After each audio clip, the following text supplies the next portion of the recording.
Hello બાળ મિત્રો, કેમ છો? બધા મજામાં ને? હા હો, ઘરે બધા મજામાં જ છો, બરાબર ને? તો આજના ગુજરાતીના લેક્ચરમાં હું તમારા બધાનું સ્વાગત કરું છું, બરાબર? પણ તમને આજે એ ખબર છે કે આજે આપણે શું શીખવાનું છે? તો આજે આપણે શીખીશું પાલતુ પ્રાણીઓના નામ. શું શીખવાનું છે આજે આપણે? પાલતુ પ્રાણીઓના નામ. આપણી આજુબાજુ ઘણા બધા પ્રાણીઓ હોય છે, બરાબર ને? કયા કયા પ્રાણીઓ હોય છે? આપણા બધાના ઘરની આજુબાજુ ઘણા બધા પ્રાણીઓ હોય છે. તમે લોકો એ પ્રાણીઓને જોવો છો ને, બરાબર ને? તો કયા કયા પ્રાણીઓ હોય છે? જો હું નામ લઉં છું, તમારે બધાએ ધ્યાનથી સાંભળવાનું છે.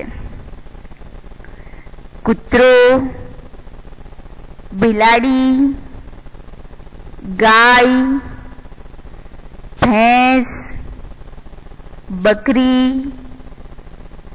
ઘેટું, આ બધા જ આપણા પાલતુ પ્રાણીઓ છે, બરાબર? અને ઘણા લોકો એને પાળતા હોય છે, બરાબર છે? અને આ પાલતુ પ્રાણીઓ આપણને ઘણી બધી રીતે મદદ કરતા હોય છે. જેમ કે કૂતરો જે હોય છે એ આપણા ઘરની ચોકી કરે છે. પછી ગાય અને ભેંસ, તો ભાઈ ગાય અને ભેંસ આપણને દૂધ આપે છે. એની પછી ઘોડો, તો ભાઈ ઘોડા ઉપર બેસી અને આપણે લોકો સવારી કરી શકીએ છીએ, બરાબર છે? તો હવે આપણે લોકો એક પછી એક બધા જ પ્રાણીઓના નામ શીખીએ અને સાથે સાથે એ પણ જોતા જઈએ કે એ પ્રાણીઓ કેવા હોય છે. તો જુઓ, સૌથી પહેલું પાલતુ પ્રાણીનું નામ છે ગાય. શું છે? ગાય. તમે બાજુમાં જે ચિત્ર જોઈ રહ્યા છો એ ગાયનું ચિત્ર છે, દેખાય છે ને? તો ભાઈ હિન્દુ ધર્મમાં ગાયને માતા માનવામાં આવે છે અને એની પૂજા કરવામાં આવે છે. અને ગાય જે હોય છે એને 4 પગ હોય છે, 2 આંખો હોય છે, 2 કાન હોય છે અને એના માથા ઉપર 2 શિંગડા હોય છે, બરાબર છે? આ ગાય જે હોય છે એને ઘણા લોકો પાળતા હોય છે અને એ ગાયને પાળી અને પછી એને ઘાસ ખવડાવે છે, એટલે ગાય આપણને દૂધ આપે છે, બરાબર છે? તમે બધાએ ગાયને જોઈ જ હશે, જોઈ છે ને? તો તમારે યાદ રાખવાનું છે કે ગાય આપણને દૂધ આપે છે અને ગાય પાલતુ પ્રાણી છે, બરાબર છે? તો હવે તમે લોકો આ ગાય જે શબ્દ છે એ તમારી બુકમાં લખો.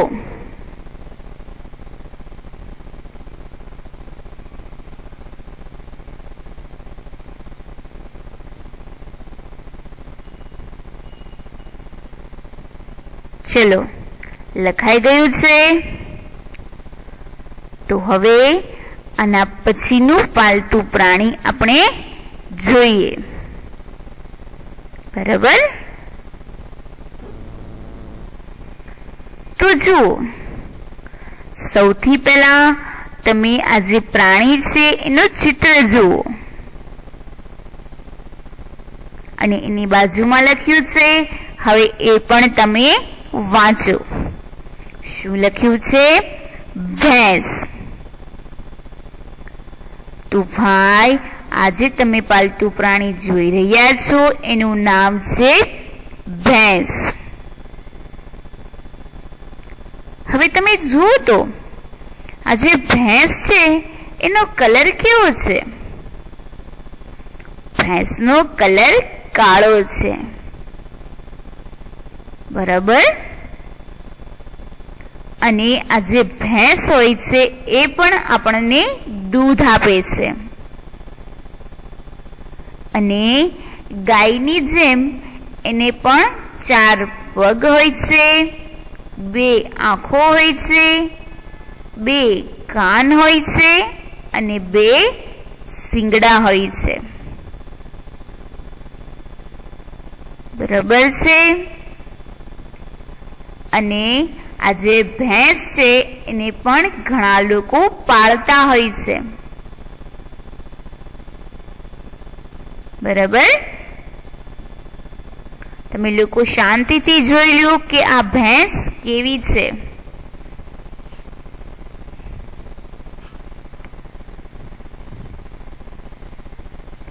ચલો, જોઈ લીધી તમે લોકોએ ભેંસને. હવે તમને લોકોને એ ખબર છે કે આ ભેંસ ખાય શું? તો ભાઈ, આ ભેંસ જે હોય છે એને ચરવા માટે ચારો હોય છે, એટલે કે ઘાસ હોય છે. અને આપણે એને રોટલી ખવડાવીએ તો એ રોટલીને પણ ખાય છે. અને બીજું કંઈ પણ આપણે એને ખાવા આપીએ, જેમ કે શાકભાજીની છાલ હોય તો એ ખાઈ જાય છે. બરાબર છે? તમારામાંથી ઘણા લોકોએ આ ભેંસને જોઈ હશે. ભરવાડ જે હોય ને એ ઘણીવાર આ ભેંસને ચારવા માટે લાવતા હોય છે. એટલે ઘણીવાર મારું ઘર છે ને એની આજુબાજુ આવી ભેંસ દેખાતી હોય છે. બરાબર છે? તમારે લોકોએ યાદ રાખવાનું છે કે ભેંસ આપણને દૂધ આપે છે. બરાબર? હવે આ પાલતુ પ્રાણીનું નામ તમે તમારી બુકમાં લખો.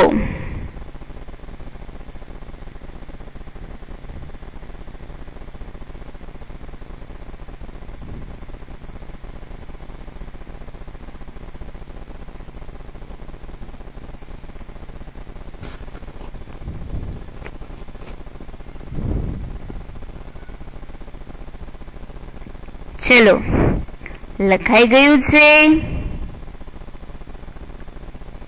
તો હવે આપણે આના પછીનું પાલતુ પ્રાણી જોઈએ. પણ આ બધા જ પાલતુ પ્રાણીઓના નામ તમારે લોકોએ યાદ રાખવાના છે.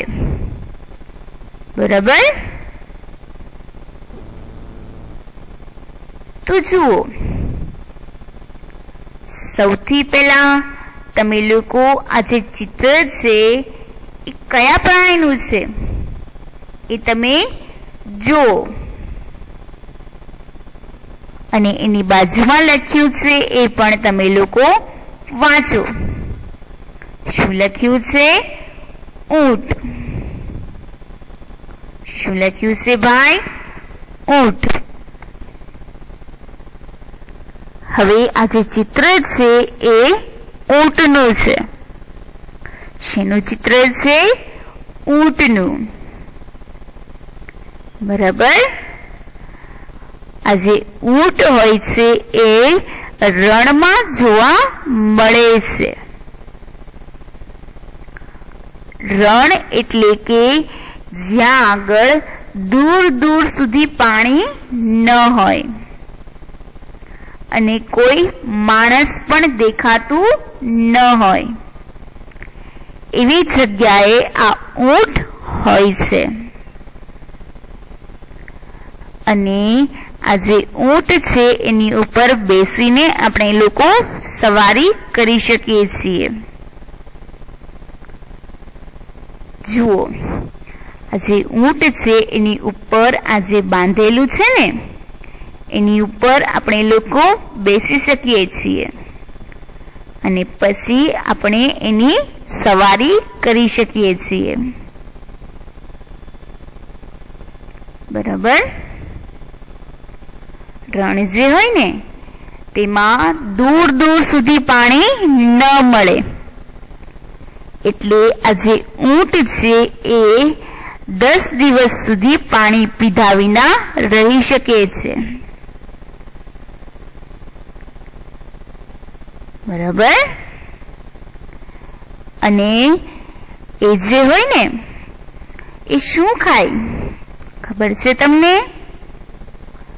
જુઓ, રણ જે હોય ને ત્યાં આગળ એકલી રેતી જ હોય, ત્યાં આગળ પાણી ન હોય એટલે એક પણ વૃક્ષ પણ ન જોવા મળે.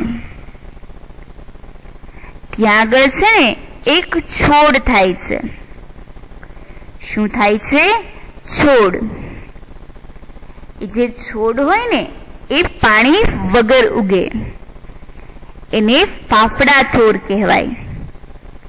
શું કહેવાય? ફાફડા થોર. એ જે ફાફડા થોર હોય છે એ એક જાતની વનસ્પતિ હોય છે. એના જે પાન હોય ને એની ઉપર નાના નાના કાંટા હોય છે. એ જે કાંટાળી વનસ્પતિ હોય છે એ આ ઊંટ ખાતો હોય છે. બરાબર. બધા પ્રાણીઓની જેમ આ ઊંટને પણ 4 પગ હોય છે, 2 આંખો હોય છે અને 2 કાન હોય છે. બરાબર. અને આ ઊંટ પણ દૂધ આપે છે. બરાબર છે? સમજાય છે તમને લોકોને? તો હવે આ જે ઊંટનું નામ છે એ તમારી બુકમાં લખો.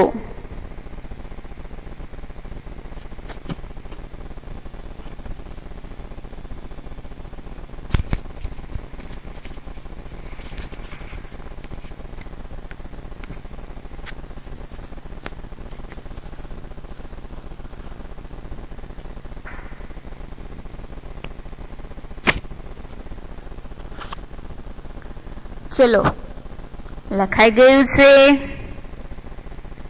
તો હવે આની પછીનું આપણે પાલતુ પ્રાણી જોઈએ.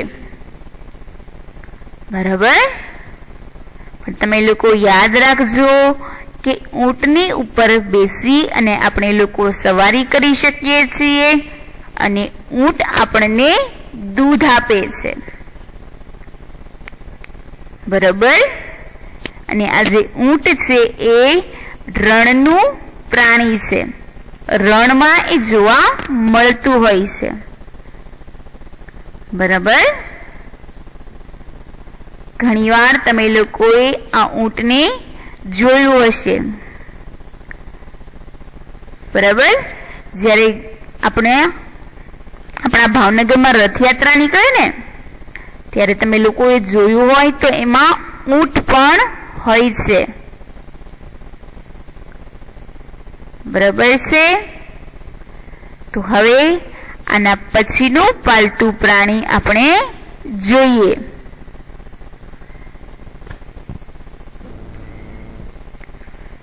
તો જુઓ, સૌથી પહેલા આજે તમે ચિત્ર જુઓ, એ કયા પ્રાણીનું ચિત્ર છે?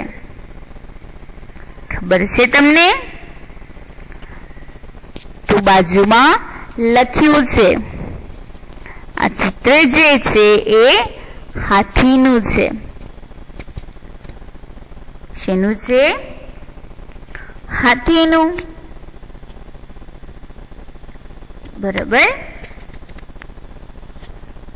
પ્રાણીઓમાં સૌથી વધારે વજન ધરાવતું પ્રાણી એટલે કે હાથી. બધા પ્રાણીઓની અંદર સૌથી વધારે વજનવાળું પ્રાણી હોય છે હાથી.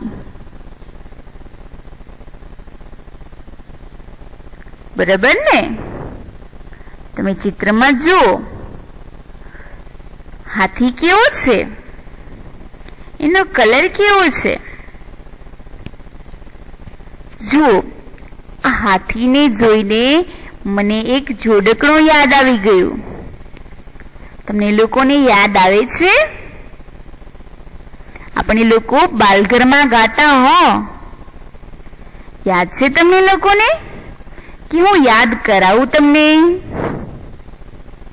તમે લોકો પેલા યાદ કરો હો. યાદ આવે છે કોઈને?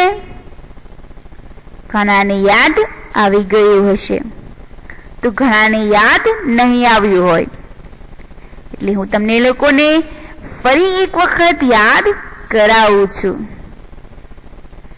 હાથી ભાઈ તો જાડા, લાગે મોટા પાડા, આગળ લટકે લાંબી સૂંઢ, પાછળ લટકે ટૂંકી પૂંછ. યાદ આવ્યું? હા હો, હવે ઘણાને યાદ આવી ગયું હશે. બરાબર છે? આ જે હાથી હોય છે એની આગળ જે હોય છે એ એની સૂંઢ હોય છે, અને એની સૂંઢ ખૂબ જ લાંબી હોય છે. અને હાથીની પૂંછડી અત્યારે દેખાતી નથી, પણ એ થોડીક ટૂંકી હોય છે. બરાબર છે? આ હાથી અવડો મોટો હોય ને, પરંતુ તમે લોકોએ હાથીને જોયો હોય તો ખબર હશે. હાથી એવડો મોટો હોય, પરંતુ એની જે આંખ હોય છે એ સાવ નાની નાની, ઝીણી ઝીણી હોય છે. એના કાન જે હોય છે એ ખૂબ જ મોટા હોય છે. એટલે આપણે એમ પણ કહી શકીએ કે એના કાન સુપડા જેવા હોય છે. અને એના પગ પણ ખૂબ જ જાડા હોય છે. એટલે ઘણા લોકો એમ પણ કહેતા હોય છે કે એના પગ થાંભલા જેવા હોય છે. બરાબર?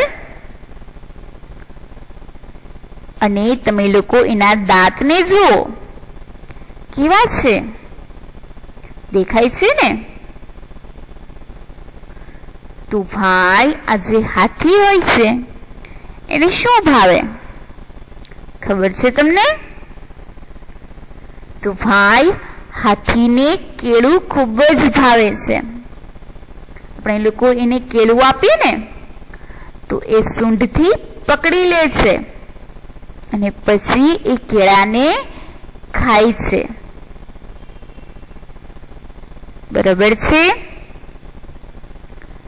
અને આ હાથી જે છે એ પણ સવારી માટે ઉપયોગી પ્રાણી છે. એની ઉપર એક જાતનું એક વસ્તુ બાંધવામાં આવે છે અને એની અંદર બેસીને ઘણા લોકો એની સવારી કરતા હોય છે. બરાબર છે? સમજાય છે તમને લોકોને? ઘણા લોકોએ હાથીને જોયો હશે. જોયો છે ને? તમે લોકો સર્કસ જોવા તો જતા જ હશો. જાઓ છો ને? તો એ સર્કસમાં આ હાથી નવા નવા કરતવ દેખાડતો હોય છે. બરાબર છે ને? આ જે હાથી હોય છે એ શરીરમાં ખૂબ જ જાડો હોય છે, એટલે એ ઘણું બધું ખાય છે. આપણે એને જેટલું આપીએ ને એ બધું જ એ ખાઈ જાય. એનું એ શરીરમાં જાડો હોય એટલે એનું પેટ પણ ખૂબ જ મોટું હોય છે. એટલે આપણે એને જેટલું આપીએ એટલું બધું એ ખાઈ જાય છે. બરાબર છે? પછી તમને લોકોને એ ખબર છે કે આપણે લોકો રોજ નાહીએ ને એમ આ જે હાથી હોય છે એ પણ નાય છે. એની જે સૂંઢ હોય છે ને એ ખૂબ જ લાંબી હોય છે. એની સૂંઢમાં એ પાણી ભરી લે છે અને પછી એ સૂંઢ ઊંચી કરી અને એ ફુવારાની જેમ આખા શરીરને નવડાવે છે. એને પણ પાણી ખૂબ જ ગમે છે. આ હાથીને પણ ઘણા બધા લોકો પાળતા હોય છે. બરાબર છે? તમને લોકોને એટલું યાદ રહ્યું કે આ હાથી કેવો હોય છે? અને હાથીનો ઉપયોગ આપણે લોકો સર્કસમાં પણ ઘણા લોકો કરતા હોય છે. અને એની ઉપર બેસીને આપણે લોકો સવારી પણ કરી શકીએ છીએ. બરાબર છે? હવે આ હાથી શબ્દ તમારી બુકમાં લખો.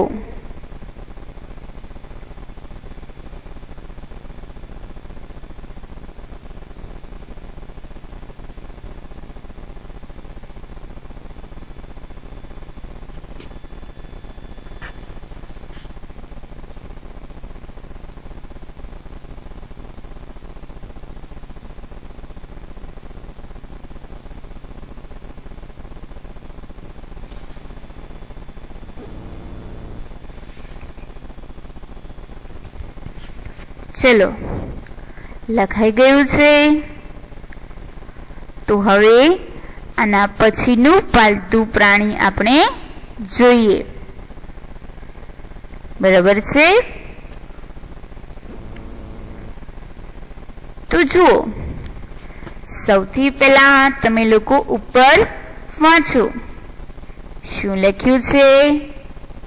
ઉપર લખ્યું છે ગધેડો. શું લખ્યું છે? ગધેડો. બરાબર છે? હવે તમે લોકો આ જે પ્રાણીનું ચિત્ર છે એ તમે લોકો જુઓ કે ગધેડાનો કલર કેવો છે. તો ભાઈ, ગધેડાનો કલર રાખોડી છે. કેવો કલર છે? રાખોડી અને સફેદ. બરાબર? બધા જ પ્રાણીઓની જેમ આ ગધેડાને પણ 4 પગ હોય છે, 2 આંખો હોય છે, 2 કાન હોય છે અને 1 પૂંછડી હોય છે. બરાબર?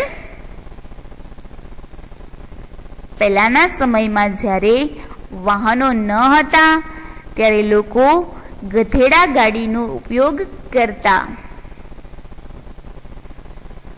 અને ઘણા લોકો આની ઉપર માલ અને સામાન રાખી એક જગ્યાએથી બીજી જગ્યાએ પહોંચાડતા.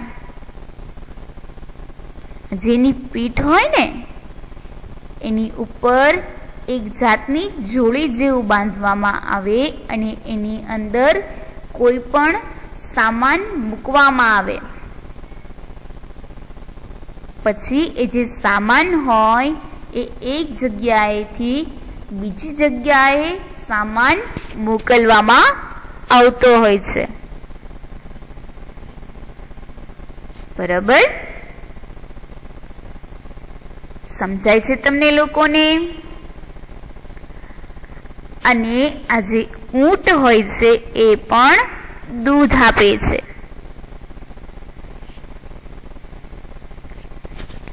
ગધેડો જે હોય છે એ પણ આપણને દૂધ આપે છે. સમજાણું તમને લોકોને?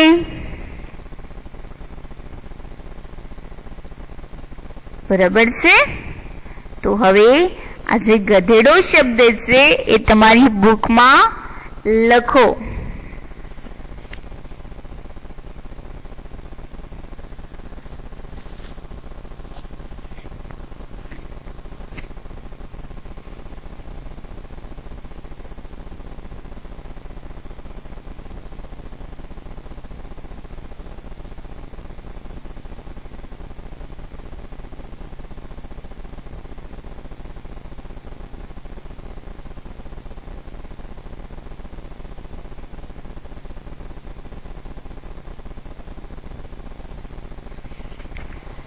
ચલો, લખાઈ ગયું છે?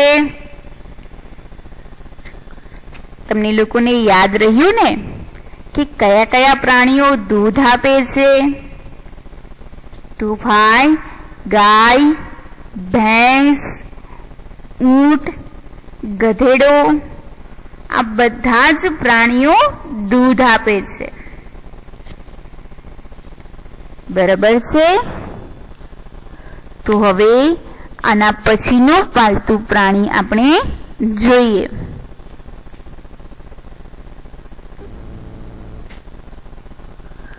તો જુઓ, સૌથી પહેલા ઉપર લખ્યું છે, તમે લોકો વાંચો.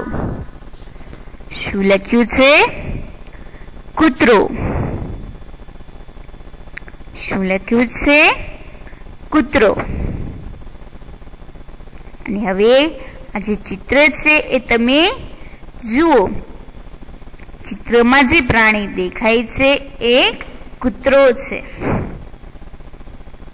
બરાબર છે? તમે બધાએ કૂતરાને તો જોયો જ હશે. તમારા બધાના ઘરની આજુબાજુ કૂતરા હોય જ છે. બરાબર ને? બધા પાલતુ પ્રાણીઓની જેમ આ કૂતરાને પણ 4 પગ હોય છે, 2 આંખો હોય છે, 2 કાન હોય છે અને 1 પૂંછડી હોય છે. અને મોઢું જે હોય છે ત્યાંથી એ ખાય છે. બરાબર? આ જે કૂતરો હોય છે એને એમ પણ કહેવામાં આવે છે કે કૂતરો ઘરની ચોકી કરે છે. બરાબર? તમે લોકોએ જોયું હોય, તમારી શેરીના કોઈ પણ કૂતરા હોય તો કોઈ અજાણ્યું માણસ આવે તો એને જોઈને ભસવા માંડે છે. બરાબર ને? તમે લોકોએ ઘણીવાર એવું નોટ કર્યું હશે કે કોઈ અજાણ્યું માણસ આવે અથવા કોઈ અજાણ્યું કૂતરું પણ આવે ને તો પણ આ કૂતરો એને જોઈને ભસવા માંડે છે. બરાબર? આપણે બધા લોકો રાત્રે સૂઈ જઈએ છીએ, પણ આ જે કૂતરો હોય છે એ જાગતો હોય છે. રાત્રે કોઈ પણ માણસ આવે ને તો પણ કૂતરો એને જોઈને ભસવા માંડે છે. બરાબર છે? સમજાઈ ગયું છે તમને લોકોને? તો હવે કૂતરો શબ્દ તમારી બુકમાં લખો.